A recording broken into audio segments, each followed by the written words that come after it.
Let us multiply mixed numbers. So, kailangan may knowledge kayo dito sa pag-convert ng mixed number into improper fractions. Kasi yun yung mas magpapadali sa atin on how to multiply this kind of numbers. So, let us change this. 1 and 1/2 will become 3 over 2. Bakit? 2 times 1 is 2 plus 1 is 3. So, 3 over 2 times, ito, 3 times 2 is 6 plus 1 is 7. And then, copy the denominator. At tapos, tsaka tayo mag-proceed doon sa pag-multiply natin ng fractions. And, yung short method na lang yung gagamitin natin. Wherein, dito pa lang, maghahanap na tayo ng common factor. So, 3 and 2, walang common factor. So, move tayo sa other denominator. 3 and 3, merong greatest common factor which is 3, obviously. So, 3 divided by 3 is 1, and 3 divided by 3 is also 1. Then, move tayo sa another numerator which is 7. So, 7 and 2, wala namang common factor yan, and 7 and 1, wala rin. So, proceed na tayo on how to multiply fractions. So, 1 times 7 is equal to 7 over 2 times 1 is 2.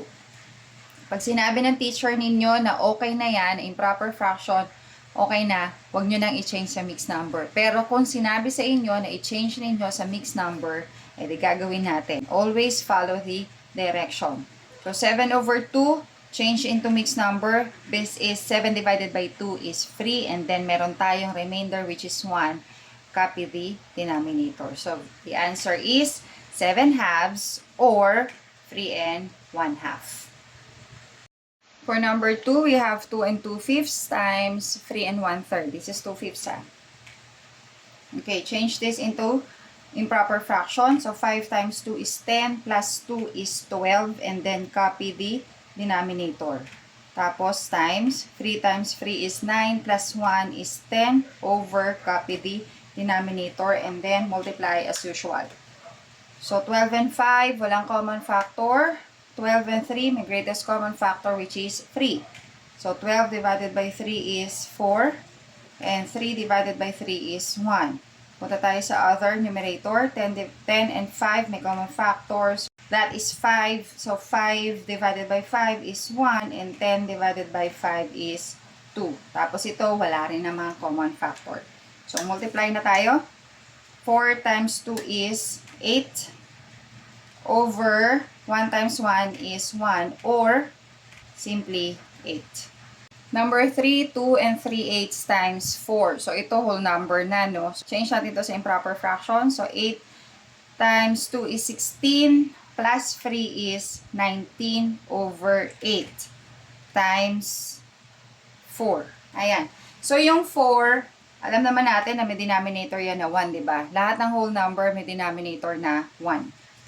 Pwede na natin hindi isulat ha. Pero for the sake of this tutorial, isusulat ko na. Okay, so tingin tayo. 19 and 8. Walang common factor. 19 and 1. Syempre, wala rin. 4 and 8 meron.